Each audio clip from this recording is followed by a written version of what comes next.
Hello everyone.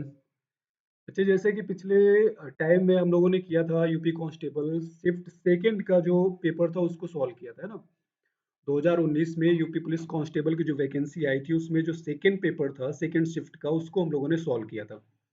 आज के इस सेशन में हम लोग 2019 के उसी दिन के पेपर शिफ्ट वन के क्वेश्चंस को सॉल्व करेंगे। और जैसे कि आप सभी लोगों को पता है कि हम लोग सिर्फ यहाँ पर मैथ के क्वेश्चन सॉल्व करते हैं, तो जल्दी से भाई हम लोग मैथ के उन इजीएस्ट कॉन्सेप्ट्स को देखते हैं जिनकी हेल्प से आप एग्जाम में टाइम भी बचा सकते हो और बेहतर तरीके से अपने पेपर को भी कर सकते हो। ठीक है, चलिए स्टार्ट करते हैं। और जैसे कि फर्स्ट क्वेश्चन आपकी स्क्रीन पर आ चुका है, सभी लोग जल्दी से सॉल्व करेंगे। 13 से विभाजित होने वाली सबसे छोटी 3 अंकीय संख्या को 16 से विभाजित किया जाता है, तो शेषफल क्या बचेगा। तो शेषफल क्या बचेगा, जल्दी से सभी लोग सॉल्व करेंगे। जल्दी से सभी लोग सॉल्व करेंगे भाई। 13 से विभाजित होने वाली 13 से विभाजित होने वाली 3 अंकीय संख्या को 16 से विभाजित किया गया है, तो शेषफल क्या होगा। तो यहाँ पर देखो, अगर इजिली हम लोग इसको सॉल्व करना चाहें तो कह रहा है कि भैया 13 से विभाजित होने वाली सबसे छोटी 3 अंक की संख्या। तो 13 से विभाजित होने वाली संख्याएं क्या होंगी, जैसे 13 गुड़ी 7 है ना। 13 सत्ते कितना होता है बच्चे, 13 सत्ते 91 होता है। तो ये तो 2 अंक की संख्या हो गई, 13 से विभाजित होने वाली ये 2 अंक की संख्या हो गई 91। अब इसके आगे जैसे ही हम बढ़ेंगे, 13 8 104, है ना। तो 104 जो है वो 3 अंकों की संख्या है और वो पहली संख्या है जो 13 से विभाजित होगी। तो आप ये कह सकते हो कि ये क्या है, 13 से विभाजित होने वाली सबसे छोटी 3 अंकों की संख्या। ठीक है। अब क्या कह रहे हैं, जो 3 अंकों की संख्या 13 से विभाजित हो रही है, यदि इसी को 16 से विभाजित किया जाए तो शेषफल क्या होगा। तो अब इसको 16 से विभाजित करके देख लेते हैं 104 को। तो 104 को अगर हम 16 से विभाजित करते हैं तो कितना हो जाएगा भाई, 16 पंचे 80, 16 छंग 96। कितना हो जाएगा, 16 संग 96। और शेषफल कितना बचेगा आपका, 08, यानी कि 8 आपका रिमाइंडर बचेगा। तो आंसर क्या हो जाएगा आपका, आंसर हो जाएगा ऑप्शन बी। ऑप्शन डी होगा, यानी कि लास्ट वाला ऑप्शन, लेकिन गलती से इसको बी लिखा गया इसमें, है ना। चलिए, ये क्वेश्चन बहुत आसान था। अब बढ़ते हैं अगले प्रश्न की तरफ। और नेक्स्ट क्वेश्चन क्या है भाई आपका, अगला क्वेश्चन है आपका 6561, यानी कि 6561 के वर्गमूल को ज्ञात करके इस संख्या को अपने वर्गमूल से विभाजित किया जाता है, तो परिणाम ज्ञात कीजिए। ऐसे क्वेश्चन को सॉल्व करने का सबसे बढ़िया तरीका तो ये है, क्या कह रहे हैं भैया कि एक संख्या है और इस संख्या को इसके वर्गमूल से क्या किया जाता है, इस संख्या के वर्गमूल को ज्ञात करके इसके वर्गमूल से ही अगर उसको विभाजित किया जाए तो परिणाम क्या होगा। तो भाई अगर किसी संख्या को अगर आप उसके वर्गमूल से डिवाइड करते हो, मान लेते ये संख्या है आपकी और आप इसको इसके वर्गमूल से डिवाइड करते हो, तो वर्गमूल का मतलब होता है पावर 1/2। डिवाइड करते हो तो यहाँ पर पावर कितनी आ जाएगी भाई, यहाँ पर 1 पावर है, यहाँ पर 1/2 पावर है। तो ऐसे में इस संख्या में क्या हो जाएगा बच्चा, इसका रिजल्ट आएगा n के पावर 1/2, यानी कि यही तो बचेगा ना। तो इसका रिजल्ट क्या होगा, अगर किसी संख्या को उसके वर्गमूल से डिवाइड किया जाए तो ऐसे में रिजल्ट क्या होगा, उस संख्या का वर्गमूल होगा। क्या होगा, उस संख्या का वर्गमूल होगा। तो यहाँ पर इस संख्या का वर्गमूल निकाले थे, संख्या क्या है भाई, 6561 है। इसका अगर हम वर्गमूल निकाले तो कितना हो जाएगा, 6561 भाई, एक है तो एक किसका स्क्वायर हो सकता है, एक या तो 9 का स्क्वायर हो सकता है या एक का स्क्वायर हो सकता है। वर्गमूल निकालना पता है ना सभी को।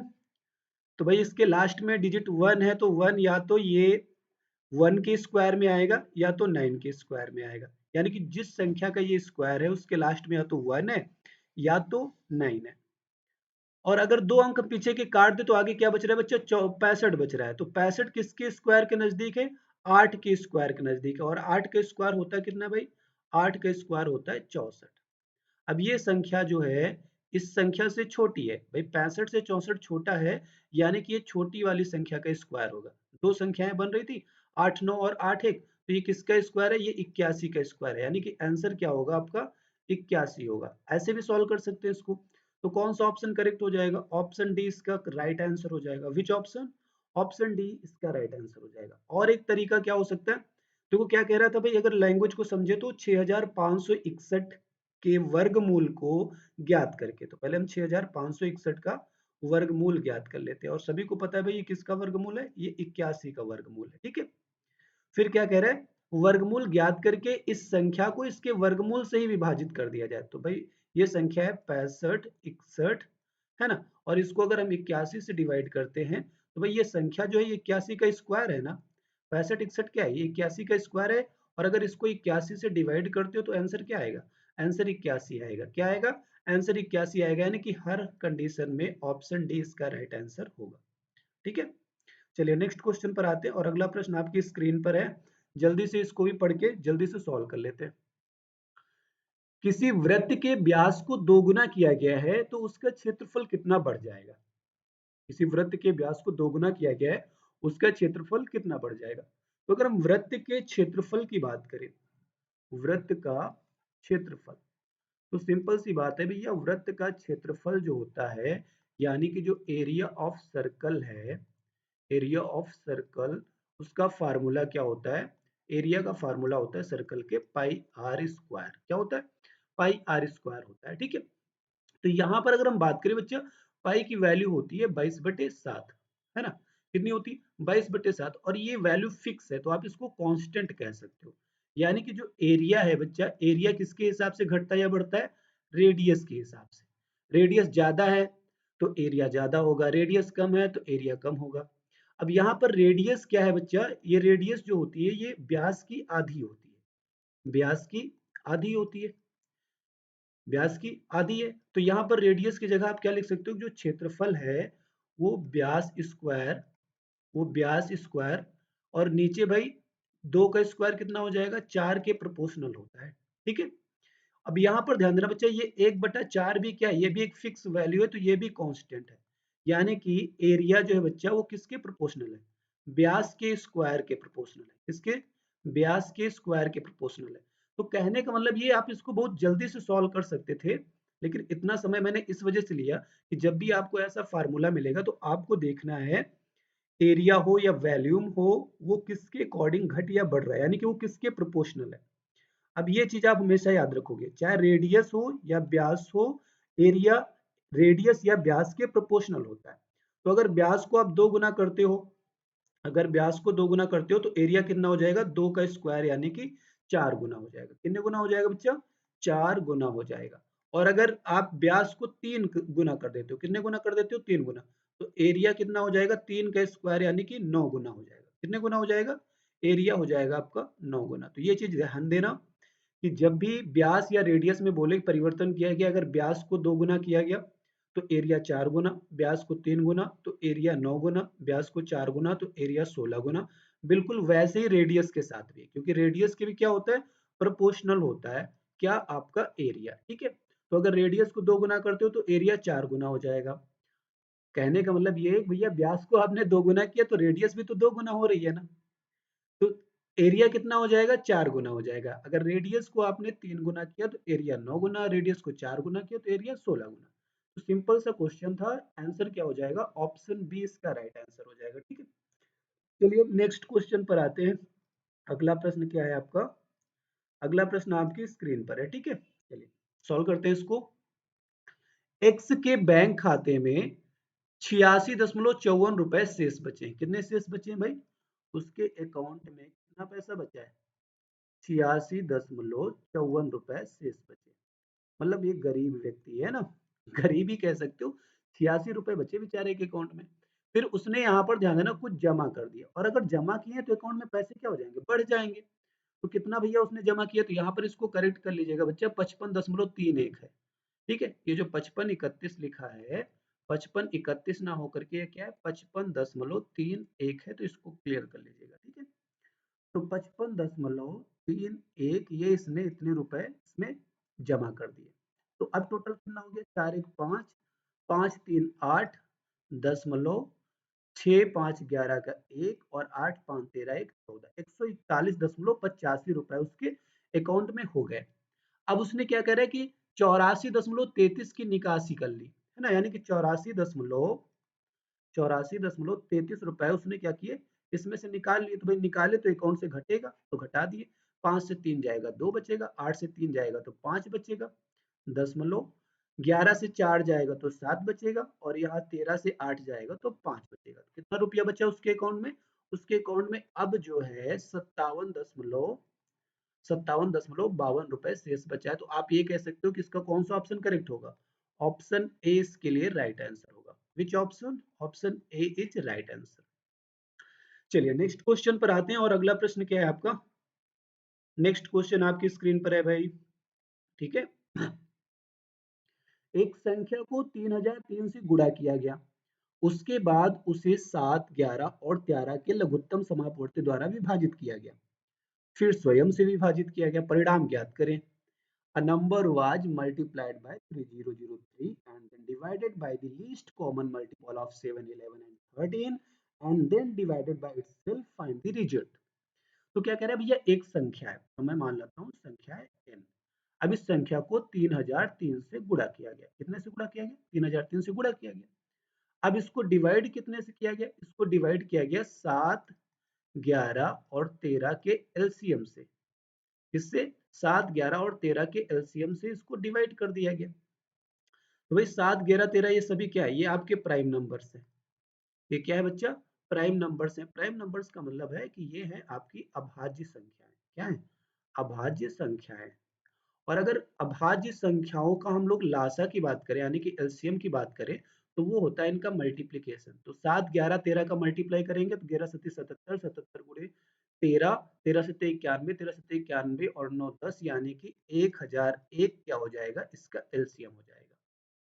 तो कहने का मतलब ये कि ये जो संख्या है इसको आपने पहले 3003 से गुणा किया और फिर 7, 11, 13 के एलसीएम यानी कि 1001 से डिवाइड किया। अब क्या कह रहा है कि पहले तो 1001 से डिवाइड किया गया यानी कि 7, 11 और 13 के एलसीएम से डिवाइड किया गया, फिर उसे स्वयं से भी विभाजित किया गया यानी कि संख्या को स्वयं से भी विभाजित किया गया। अब बताइए परिणाम क्या होगा? तो n से n कट गया, 1001 तिया 3003 यानी कि रिजल्ट कितना हो जाएगा? रिजल्ट आ जाएगा आपका 3 यानी कि आंसर क्या हो जाएगा? 3 हो जाएगा। आप कह सकते हो ऑप्शन सी इसके लिए राइट आंसर हो जाएगा। ठीक है, वही संख्या में 3003 से गुणा किया गया, फिर 7, 11 और 13 के एलसीएम यानी कि 1001 से डिवाइड किया गया, फिर संख्या से डिवाइड किया गया, तो रिजल्ट क्या होगा? रिजल्ट 3 आएगा। सिंपल है। नेक्स्ट क्वेश्चन पर आते हैं। तो अगला क्वेश्चन भाई आपकी स्क्रीन पर है और ये क्वेश्चन गलत है। ठीक है, इसको मत सॉल्व कीजिएगा, ये गलत क्वेश्चन है, मैंने इसको रीचेक किया हुआ है। ये प्रश्न आपका सही नहीं लिखा था। फिर अगला प्रश्न है 40 के वर्ग के 40% का चौथाई भाग ज्ञात करें। 40 के वर्ग मतलब 40 गुणे 40, 40 के वर्ग के 40%, 40% का मतलब हो गया 100 से डिवाइड करना, के एक चौथाई यानी कि 1/4 का मान ज्ञात करें। ठीक है, तो दो जीरो से ये दो जीरो कैंसिल हो गए, इस एक 4 से ये एक 4 कट गया, तो बचा कितना? 4 गुणे 40। कितना बच रहा है भाई? 4 गुणे 40 बच रहा है। बहुत आसान सा प्रश्न था, सिंप्लीफिकेशन टाइप का। तो कितना आंसर हो जाएगा? 160 इसके लिए आंसर हो जाएगा। यानी कि आंसर कौन सा ऑप्शन है बच्चा आपका? सी ऑप्शन आपका राइट आंसर हो जाएगा। अगले प्रश्न पर आते हैं। नेक्स्ट क्वेश्चन क्या है आपका? यदि बिक्री मूल्य 3 गुना किया जाए तो लाभ 5 गुना हो जाता है। लाभ प्रतिशत ज्ञात करें। तो यहाँ पर ध्यान देना बच्चा, आपको ज्ञात क्या करना है? लाभ प्रतिशत ज्ञात करना। मैं लिख दूं, ठीक है, लाभ प्रतिशत ज्ञात करें। ठीक है, वो सही से लिख नहीं पाया, वहां पर करेक्ट कर लीजिएगा। लाभ प्रतिशत ज्ञात करें, ये आपसे पूछ रहा है। क्या कह रहा है भाई? यहाँ पर ध्यान देना बच्चा, सेलिंग प्राइस और प्रॉफिट में चेंजेस बता रहा है। मान लेते हैं ये भैया सेलिंग प्राइस हो गया, ये आपका प्रॉफिट हो गया यानी कि लाभ, और ये कॉस्ट प्राइस यानी कि आपका क्रय मूल्य हो गया। तो ध्यान देना क्या कह रहा है कि पहले जो सेलिंग प्राइस है वो मान लेते एक्स था और प्रॉफिट वाई था। प्रॉफिट कितना था? वाई था। भाई पहले तो मान लिया मैंने सेलिंग प्राइस एक्स और प्रॉफिट वाई। ठीक है, तो कॉस्ट प्राइस क्या हो जाएगा? भाई सेलिंग प्राइस से अगर हम प्रॉफिट को निकाल देंगे तो कॉस्ट प्राइस बचेगा, यानी कॉस्ट प्राइस था एक्स माइनस वाई। ये क्या था? ये कॉस्ट प्राइस था। अब क्या कह रहा है कि जो सेलिंग प्राइस है वो 3 गुना हो जाता है। कितने गुना? 3 गुना हो जाता है। तो कितना हो जाएगा? 3x हो जाएगा। तो प्रॉफिट कितना हो जाता है? प्रॉफिट हो जाता है 5 गुना। कितना हो जाता है? 5 गुना, यानी प्रॉफिट हो जाएगा 5y। तो भैया ये बताइए कॉस्ट प्राइस कितना होगा? तो सेलिंग प्राइस माइनस प्रॉफिट हो जाएगा कॉस्ट प्राइस, यानी कि 3x माइनस 5y, ये हो जाएगा कॉस्ट प्राइस। सिंपल सी बात है। ठीक है, पहले क्या कह रहा है कि मैंने x मान लिया सेलिंग प्राइस को, प्रॉफिट को मैंने y मान लिया, तो कॉस्ट प्राइस कितना हो जाएगा, x माइनस वाई हो जाएगा। अब कह रहा है कि सेलिंग प्राइस को 3 गुना कर दिया गया और प्रॉफिट 5 गुना हो गया, तो कॉस्ट प्राइस कितना हो जाएगा भाई, 3x माइनस 5y हो जाएगा। अच्छा, आर्टिकल तो एक ही है, सामान एक ही है, तो कॉस्ट प्राइस तो सेम ही होगा। भाई आप सेलिंग प्राइस बदल रहे हो तो प्रॉफिट बदलेगा, कॉस्ट प्राइस तो बदलेगा नहीं। तो कॉस्ट प्राइस दोनों कंडीशन में सेम रहेगा, यानी कि ये जो x माइनस वाई है ये किसके बराबर है, ये 3x माइनस 5y के बराबर है। इसको सॉल्व कर लेते हैं तो भाई इधर आ जाएगा 2x और इधर आ जाएगा 4y, और x और y का रेशियो निकाला तो 2/1 आ गया। कितना आ गया, 2/1, भाई 2 दूना 4 हो गया, तो 2/1 आ गया। x क्या है, x है भैया आपका सेलिंग प्राइस, ये क्या है, ये सेलिंग प्राइस है। y क्या है आपका, तो ये है प्रॉफिट, ये प्रॉफिट। अब यहाँ पर ध्यान देना बच्चा, आपने सामान बेचा, यानी सेलिंग प्राइस 2 है तो इसका मतलब सामान आपने 2 रुपए में बेचा और प्रॉफिट कितना मिला, 1। तो आप बता सकते हो ना कॉस्ट प्राइस कितना था, कॉस्ट प्राइस था भाई सेलिंग प्राइस 2 रुपया, 1 रुपया का प्रॉफिट है इसमें, यानी कि खरीदा 1 रुपए का था। अब आपसे प्रॉफिट परसेंटेज पूछ रहा है, क्या पूछ रहा है, प्रॉफिट परसेंटेज। तो प्रॉफिट परसेंटेज क्या हो जाएगा, प्रॉफिट 1 और कितने कॉस्ट पर, 1 के कॉस्ट पर इंटू 100, तो कितना आ जाएगा भाई, ये हो जाएगा आपका 100%। प्रॉफिट कितना है इसमें, प्रॉफिट 100%, कितना है 100%।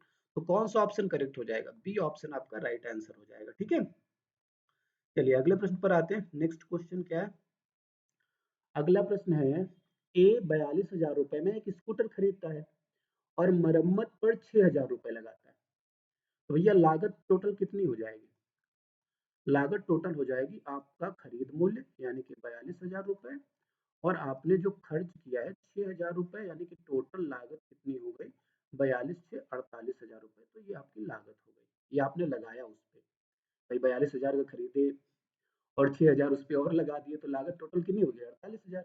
बेचा यानी कि आपकी विक्रय मूल्य, ठीक है, विक्रय मूल्य जिसको आप कह सकते हो कि भाई ये है आपका सेलिंग प्राइस, कितने का बेचा, 54,000 का बेच दिया, तो उसको पड़ी है 42,000 की, बेचा उसने 54,000 का, यानी कि यहाँ पर प्रॉफिट कितना है इसका, प्रॉफिट हो रहा है 8 से 14, यानी कि 6,000 का ये प्रॉफिट हो रहा है।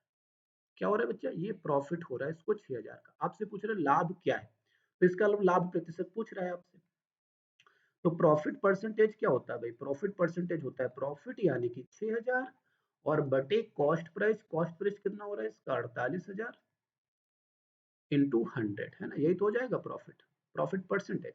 3 जीरो से 3 जीरो इसके कट गए, 6 कन 6, 6 अट्ठे 48, यानी कि 100/8, 100/8 को कितना लिखोगे आप, 100/8 को लिखोगे आप 12.5%, कितना 12.5%, यानी कि कौन सा ऑप्शन करेक्ट आंसर हो जाएगा, ऑप्शन बी आपके लिए राइट आंसर हो जाएगा।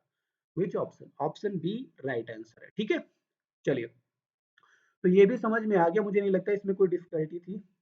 और भाई आप लोगों से मैं कहना चाहूंगा, ठीक है, कि आप लोग ज्यादा से ज्यादा हमारे सेशन को शेयर किया करें, और मैं आपको सिलेबस वाइज भी मैथ पढ़ाना स्टार्ट करूंगा जल्दी, और बेहतरीन तरीके से हम लोग सिलेबस को कंप्लीट करेंगे। ठीक है, पिछले कुछ लेक्चर्स मैंने डाले भी हैं सिलेबस से रिलेटेड, नंबर सिस्टम से रिलेटेड, उनको भी आप लोग विजिट करें, और आने वाले टाइम में आपको ऐसे ही बेहतरीन से लेक्चर मैं आपको प्रोवाइड करूंगा, सारे टॉपिक एकदम बेसिक से क्लियर करूंगा। ठीक है, तो भाई एक बार आप लोग सेशन को शेयर जरूर कर दें, और साथ में सब्सक्राइब भी। ठीक है, चलिए नेक्स्ट क्वेश्चन पर आते हैं। अगला क्वेश्चन क्या है आपका, अगला प्रश्न है आपका भाई आपकी स्क्रीन पर, चलिए जल्दी से इसको भी सॉल्व कीजिए, बहुत ज्यादा डिफिकल्ट नहीं लग रहा है मुझे कि होगा ये। 110 रुपए की लागत वाली एक वस्तु रुपए 104.5 में बेची गई, कितने छूट की पेशकश की गई। भैया आपसे डिस्काउंट पूछ रहा है, लेकिन डिस्काउंट जो है बच्चा होता है अंकित मूल्य पर, अंकित मूल्य पर डिस्काउंट होता है। डिस्काउंट परसेंट की बात करें तो डिस्काउंट परसेंटेज क्या होता है भाई, कितना आपको डिस्काउंट मिला है और कितना आपका अंकित मूल्य था। लेकिन यहाँ पर अंकित मूल्य पर डिस्काउंट नहीं दिया गया, यहाँ पर कॉस्ट प्राइस पर डिस्काउंट दिया है। किस पर दिया है, कॉस्ट प्राइस पर डिस्काउंट। डिस्काउंट का परसेंटेज क्या हो जाएगा, डिस्काउंट दिया गया किस पर, कॉस्ट प्राइस पर इंटू 100। तो भाई डिस्काउंट कितना दिया गया, तो 110 का खरीदा 104.5 में बेच दिया, यानी कि 5.5 का डिस्काउंट मिला। कॉस्ट कितना है, कॉस्ट है भाई 110 रुपए, और परसेंटेज में निकालेंगे तो 100 से मल्टीप्लाई कर दिए, दशमलव हटाए जीरो यहाँ पर लग गया, 2 जीरो से 2 जीरो कट गए, 11 25 55, कितने परसेंट का दिया गया, 5% का यहाँ पर डिस्काउंट दिया गया, कितने परसेंट का, 5% का डिस्काउंट दिया गया। सिंपल है ना, तो यहाँ पर डिस्काउंट वैसे कॉस्ट प्राइस पर दिया गया, ज्यादातर होता किस पे, अंकित मूल्य पर होता है, यानी स्लिप प्राइस पर होता है। चलिए अगला प्रश्न चक्रवृद्धि ब्याज से संबंधित है। चक्रवृद्धि ब्याज पर निवेश किए गए धन की राशि 2 वर्षों में 1600 रुपए और 3 वर्षों में 1680 रुपए की हो गई, ब्याज दर ज्ञात करें। तो क्या कह रहे हैं भैया, 2 वर्षों में कितनी हो गई, 2 वर्षों में कितनी हो गई, मतलब 2 वर्षों में मिश्र धन कितना हो गया। तो 2 वर्षों में मिश्र धन हो गया आपका 1600 रुपए, कितना हो गया, 1600 रुपए। और मिश्र धन बराबर होता क्या है, मूलधन, मूलधन पता नहीं तो हमको हम पे लिख देते हैं 100 प्लस रेट बाई 100 के पावर टाइम। टाइम कितना है, 2 वर्ष का है, तो ऊपर लगा दिए 2। तो ये मिश्रधन आपको प्राप्त हुआ, क्योंकि मिश्रधन का फार्मूला क्या होता है, पी 1 + r/100 के पावर n, यही तो होता है। तो 1 + r/100 का मतलब क्या होता है, 100 + r/100 के पावर n हो जाएगा ना। तो मिश्रधन कितना हो गया 2 वर्षों में, 1600 रुपए, और मूलधन आपको पता नहीं है, 100 प्लस रेट बाई 100 के पावर हो गया 2, ठीक है। फर्दर सॉल्व कर लेते हैं इसको। फर्दर सॉल्व करते हैं तो क्या कह रहे हैं, 3 वर्षों में कितना हो जाता है भाई, 3 वर्षों का भी लिख लेते हैं। 3 वर्षों में कितना हो गया, 1680 रुपए हो गया। तो मूलधन और 100 प्लस रेट बाई 100, और इस बार टाइम कितना है, तो इस बार टाइम है 3 वर्ष का। अब दोनों इक्वेशन को अगर मैं डिवाइड कर लूं आपस में, क्या कर लूं, डिवाइड कर लूं, तो ये कितना हो जाएगा, 1600 बटे हो जाएगा 1680, है ना। ऐसे क्वेश्चन को ऐसे ही सॉल्व करना।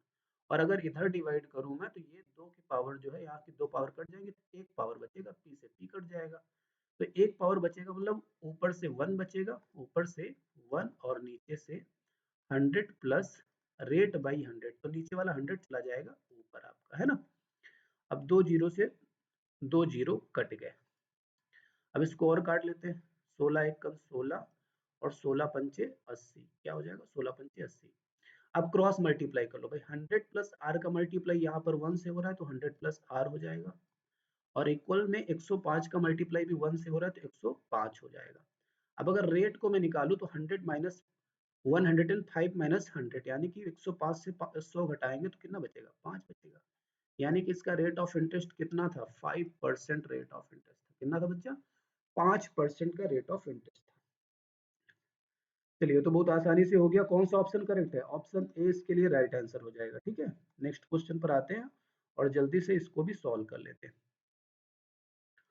अगला प्रश्न है, चक्रवृद्धि ब्याज पर निवेशित 25,000 की राशि 1 वर्ष में अर्धवार्षिक 4% प्रतिवर्ष की दर से बढ़कर कितनी हो जाएगी। तो भैया मूलधन तो आपको यहाँ पर दिया गया है ना। मूलधन कितना दिया गया भैया, मूलधन दिया गया आपको 25,000 रुपए। कितना दिया गया, 25,000 रुपए आपका मूलधन हो गया। और समय कितना दिया गया, समय दिया गया 1 वर्ष, और ब्याज है छमाही थे। तो 1 वर्ष में कितने छमाही होंगे, 1 वर्ष में 2 छमाही होंगे। और ब्याज दर कितनी है, ब्याज दर है भैया 4%। लेकिन छमाही लगाओगे तो ब्याज हो जाएगा, ब्याज दर हो जाएगी आधी, आधी हो जाएगी तो कितनी, 2% हो जाएगी भाई। 1 वर्ष में 4%, तो छमाही में 2%। अच्छा, इसको लगाने के कई तरीके होते हैं। जैसे मैं पहला तरीका अपनाऊंगा इफेक्टिव रेट का। कौन सा, इफेक्टिव रेट। तो इफेक्टिव रेट भाई 2 वर्ष का कितना होता है, 2 वर्ष का होता है R square plus point, sorry R square नहीं, आप इसको लिख दीजिए 2r, और पॉइंट होता है आर स्क्वायर, है ना। इस तरीके से पॉइंट लगाना होता है। यानी कि रेट का 2 गुना कर दो, 2 का 2 गुना 4 हो जाएगा, दशमलव लगा देंगे, और फिर रेट का स्क्वायर कर लेंगे। क्या कर लेंगे, रेट का स्क्वायर कर लेंगे। तो रेट का स्क्वायर करेंगे, यानी कि 2 का स्क्वायर तो हो जाएगा 0.4। तो 4.04% ये आपको ब्याज मिलेगा। क्या मिलेगा, ब्याज मिलेगा।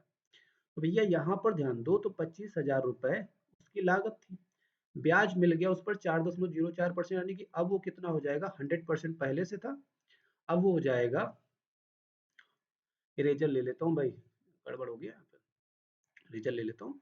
पहले से था वो 100%, अब हो जाएगा, उस पर ब्याज मिल जाएगा 2 वर्षों में 4.04%। तो आप क्या बोलोगे भाई, ये हो गया 104.04%, ठीक है। इतना हो जाएगा ये। तो 2 जीरो से 2 जीरो काट दूं क्या मैं, चलिए कट कर दिया मैंने, 2 जीरो से 2 जीरो। अब 250 का मल्टीप्लाई हो रहा है कितने से, 104.04 से, ठीक है। तो 250 का मल्टीप्लाई कर रहे हैं, ये जीरो काट देते हैं, दशमलव यहाँ पर शिफ्ट कर देंगे हम, और क्या है ना। तो 25 गुणे कितना हो गया, 25 गुणे हो गया 104 0.4 है ना। मल्टीप्लाई कर लेते हैं, 25 चौको 100 आ गया, 25 शून्य शून्य, 100 का कितना कैरी करेगा, तो 10 कैरी करेगा, 10 का हो गया 0 है ना।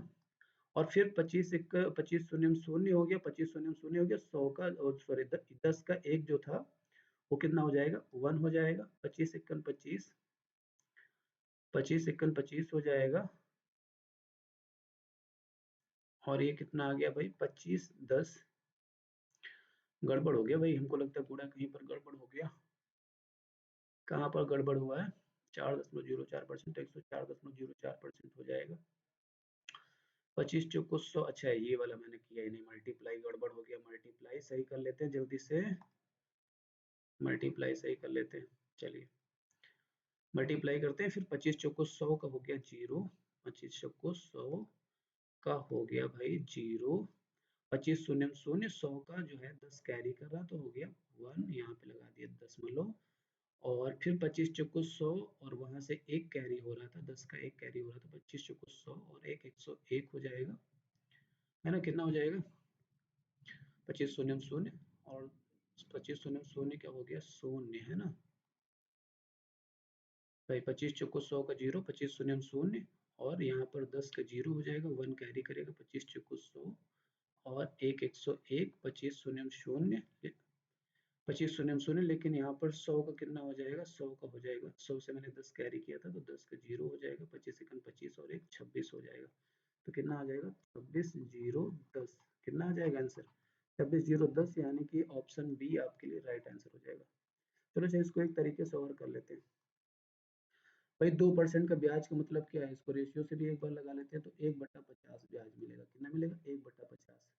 अब धनराशि आपकी 25,000 रुपए, पहले वर्ष तो इसका 1/50 मिलेगा, कितना मिलेगा, 1/50, तो 1/50 25,000 का कितना हो जाएगा, 5,000 हो जाएगा, कितना हो जाएगा, नहीं 1/50 लेंगे तो 500 रुपए हो जाएगा। यानी कि 25,000 पर 2% की दर से अगर हम ब्याज लेते हैं तो पहले वर्ष मिलेगा 500, दूसरे वर्ष ये 500 तो मिलेगा ही मिलेगा, इस 500 पर भी 1/50, तो 500 का 1/50 कितना हो जाएगा, 10 रुपए और मिलेगा। तो पहले वर्ष मिला 500, दूसरे वर्ष मिला आपको 510, तो टोटल कितना हो गया, टोटल 1010 हो गया आपका ब्याज, है ना। और मूलधन कितना था, 25,000 था, 25,000 ऐड कर देंगे तो टोटल मिश्रधन कितना हो जाएगा, मिश्रधन हो जाएगा आपका 2500, 25,000 और 1,010 हो जाएगा 26,010, कितना हो जाएगा, 26,010। ऐसे भी सॉल्व कर सकते हो इसको, और तरीका है, जैसे ट्रिपलेट हो चुका है, आप सिंपल फार्मूले से कर लो कि 25,000 ये क्या था, आपका धन था, 2% की ब्याज दर है, तो 102 गुणे 102 गुणे 102 बटे 100 हो जाएगा भाई। पहले वर्ष कितना हो जाएगा, 102 बटे 100, दूसरे वर्ष भी 102 बटे 100 इसका हो जाएगा।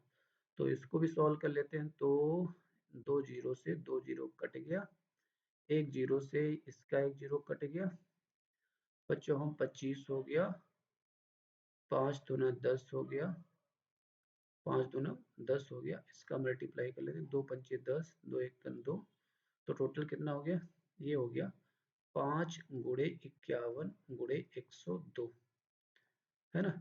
तो 102 को 51 गुणे 2 लिख सकते हैं, क्या लिख सकते हैं, 51 गुणे 2, तो ये कितना हो जाएगा, 5 दूना 10 हो जाएगा, और 51 का स्क्वायर, 51 का स्क्वायर कितना हो जाएगा भाई, 51 का स्क्वायर होता है 2601, तो ये कितना हो जाएगा 2601, और 10 का जीरो मिला दिए तो यहाँ पर हो जाएगा 10। तो 3 तरीके हैं, 4 तरीके, आप जिससे भी सॉल्व करना चाहो सॉल्व कर सकते हो, आंसर कितना आएगा, 2610 आएगा, ठीक है। तरीके कई हैं, लेकिन जो आपको सुटेबल लगे उससे सॉल्व कर सकते हो। चलिए 13 नंबर क्वेश्चन पर आगे। 13 नंबर क्वेश्चन क्या कह रहा है कि ए ने भैया कुछ पैसा लगाया है, 75,000 रुपए लगाया है, ठीक है, और 75,000 रुपए ए के साथ एक कारोबार शुरू किया, बी कुछ समय के बाद आता है और 37,000 रुपए लगाता है। यदि वर्ष के अंत में 3/1 के अनुपात में लाभ साझा किया हो तो बी कितने महीने बाद शामिल हुआ। तो ए ने 75,000 रुपए लगाया, तो ए तो भाई शुरू से लेके अंत तक है, यानी कि ये वर्ष के पूरे 12 के 12 महीनों है। लेकिन बी की अगर हम बात करें तो बी ने 37,000 रुपए लगाया है, और 37,000 रुपए भी कुछ समय बाद आया, यानी कि 12 महीने हैं, मान लेते 30 समय बाद आया, तो 12 माइनस 30 समय के लिए लगाया। जैसे जैसे 4 महीने बाद आया तो 12 माइनस 4 यानी कि 8 वर्ष के लिए लगाया। 2 महीने बाद आया यानी कि 12 माइनस 2 10 वर्ष 10 महीने के लिए लगाया इसने। तो जितना पैसा भाई जितने समय के लिए लगाओगे उसी हिसाब से आपको प्रॉफिट मिलेगा। तो प्रॉफिट का अनुपात भी इसी हिसाब से मिलेगा, 3:1 के अनुपात में प्रॉफिट मिला।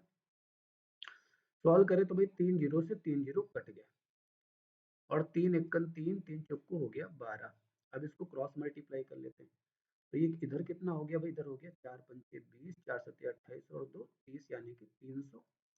इधर कितना हो जाएगा, इधर हो जाएगा 37 गुणे 12 यानी कि 12 सत्ते 84, 12 तीन 36, 36 8 44 और हो जाएगा 37 टी। कितना हो जाएगा, 37 टी हो जाएगा। अब क्रॉस मल्टीप्लाई करेगा तो उतना ही आएगा, ठीक है। 37 टी इधर माइनस में इधर ले आते तो इधर हो जाएगा प्लस में 37 टी और 300 को इधर लेकर के आएंगे तो 144 बचेगा। अब काट लेते हैं तो 37 37 चौको कितना होता है, 148 होता है, लेकिन ये 144 है तो लगभग 4 जाएगा। कितना जाएगा, लगभग 4। एकदम एग्जैक्ट नहीं लेकिन लगभग आप कह सकते हो। तो आंसर क्या हो जाएगा, आंसर हो जाएगा आपका ऑप्शन ए, ठीक है, क्योंकि 37 चौको 148 होता है लेकिन यहाँ पर 144 है तो 4 टाइम लगभग जाएगा। तो आंसर हो गया आपका ऑप्शन नंबर ए यानी कि 4 उसके लिए आंसर था, ठीक है। नेक्स्ट क्वेश्चन पर आते हैं। एक छात्र के अंक सही में लिखे जाने थे 68, 68 ये सही था लेकिन गलती से कितने हो गए, गलती से हो गए भाई 88। कितने हो गए, 88 हो गए। तो यहाँ पर आप कह सकते हो कि कितने बढ़ा के लिखे गए, 20 बढ़ा के लिखे गए। तो भाई 20 अगर बढ़ा के लिखे गए तो 20 सबका औसत भी बढ़ा दिया होगा, समझ रहे हैं आप। भाई 20 नंबर अगर बढ़ा के लिखे गए तो औसत में भी तो बढ़ोतरी हुई होगी, इस वजह से औसत उनका बढ़ गया होगा। लेकिन जब इसको सही किया जाएगा तो औसत फिर से घटेगा। तो क्या करें, इस कारण कक्षा से औसत अंक 0.5 से बढ़ गए, इस रीजन से 0.05 बढ़ गए। कक्षा में छात्रों की संख्या क्या है, तो भाई एक बच्चे का आपने 68 से 88 लिखा है तो 20 की वृद्धि की है। अब अगर इसको पूरे बच्चों में बांटा गया, मान लेते बच्चे हैं n, तो सब में कितने की बढ़त हो जाती है, 0.5 की बढ़त हो जाती है, यानी कि 0.5 सब में बांट दिया गया। तो ये कितना हो जाएगा भाई, इसको अगर सॉल्व करते 10 उठाते तो यहाँ पर आ जाएगा 10, 5 दूना 10 और n बन जाए n यानी कि और 20 दूना 40। तो टोटल कितने स्टूडेंट हैं, टोटल स्टूडेंट है 40। आंसर क्या हो जाएगा आपका, आंसर हो जाएगा 40 यानी कि ऑप्शन डी राइट आंसर हो जाएगा। बहुत सिंपल सा क्वेश्चन था, मुझे नहीं लगता है इसमें कोई प्रॉब्लम होनी चाहिए आप लोगों को। नेक्स्ट क्वेश्चन पर आते हैं। ए बी से 2 गुना कुशल है और बी सी से 3 गुना कुशल है। यदि अकेले सी कोई काम 30 दिनों में पूरा कर सकता है तो ये एक साथ मिलकर उस काम को कितने दिनों में पूरा करेंगे या पूरा कर सकते हैं, ठीक है। तो एक बार 2 गुना कर रहा है, एक बार 3 गुना कर रहा है। तो आप इसके एलसीएम को मान लो सबसे ताकतवर की क्षमता, है ना। तो यहाँ पर भैया ए जो है सबसे ताकतवर है तो ए की क्षमता में मान लेता हूँ 6। ए बी से 2 गुना है तो यानी कि बी होगा इसका आधा यानी कि 3 गुना। और बी सी से 3 गुना है, बी जो है किसका 3 गुना है, सी से, यानी कि सी की क्षमता हो गई 1। ए की क्षमता, ए की क्षमता 6, बी की क्षमता 3 और सी की क्षमता यानी कि एफिशिएंसी है 1। ये तीनों की क्षमता है। अब क्या कह रहा है, सी अकेले जो है 30 दिनों में कार्य को पूरा कर सकता है। तो सी की क्षमता 1 है यानी कि ये एक दिन में एक कार्य करता है और 30 दिनों में कार्य को पूरा करता है। तो इसका मतलब कुल कार्य कितना है, एक दिन में एक कार्य करता है और इस बंदे को 30 दिन लग रहे हैं। तो मतलब टोटल कार्य कितने होंगे, 30 कार्य होंगे। टोटल कार्य कितने होंगे, 30 होंगे। या फिर कुल कार्य बराबर होता है लगने वाला समय और गुणे क्षमता। क्षमता कितनी, 1 है। इसका मतलब कितना कार्य हो जाएगा, कुल कार्य हो जाएगा 30 गुणे 1 यानी कि 30 ये कुल कार्य हो जाएगा। अब ये जो कुल कार्य है अगर ये तीनों मिलके करते हैं तो कितना समय लगेगा। तो समय भाई अगर आप निकाल रहे हो तो समय बराबर क्या हो जाएगा, कुल कार्य बटे कुल क्षमता। कुल कार्य और बटे कुल क्षमता। तो कुल कार्य बटे कुल क्षमता अगर हम करते हैं तो यहाँ पर भाई कुल कार्य हो गया 30। कुल कार्य कितना है 30 और कुल क्षमता निकाले तो 6 3 9 और 1 10। कितनी क्षमता हो रही, 10 की क्षमता है। तो 10 3 30 कितना समय लगेगा, 3 दिन का समय लगेगा। कितना समय लगेगा बाबू, 3 दिन का समय लगेगा। तो ये भी बहुत कठिन नहीं था, देखा जाए तो आसान प्रश्न था और इस तरीके के प्रश्न एग्जाम में आपके पूछे भी जाते हैं। चलिए अभी फाइनल पेज पर आ गए। एक बार भाई फिर आप सभी लोगों को थैंक्स बोलना चाहूंगा सेशन को पढ़ने के लिए, लगातार करने के लिए, और आप लोगों के लिए ये सब मैं मेहनत कर रहा हूँ। उम्मीद करता हूँ कि आप लोग भाई सेशन को शेयर और सब्सक्राइब जरूर करेंगे, ठीक है। आप सभी ने शेयर और सब्सक्राइब करते रहना है सेशन को, ठीक है। चलिए, यहीं से इस क्लास को हम लोग समाप्त करते हैं और मिलते हैं फिर से यूपी कांस्टेबल के नए सेट के साथ। आप सभी बच्चों का हृदय से धन्यवाद। उम्मीद करता हूँ कि ये सेशन आप सभी को पसंद आया होगा।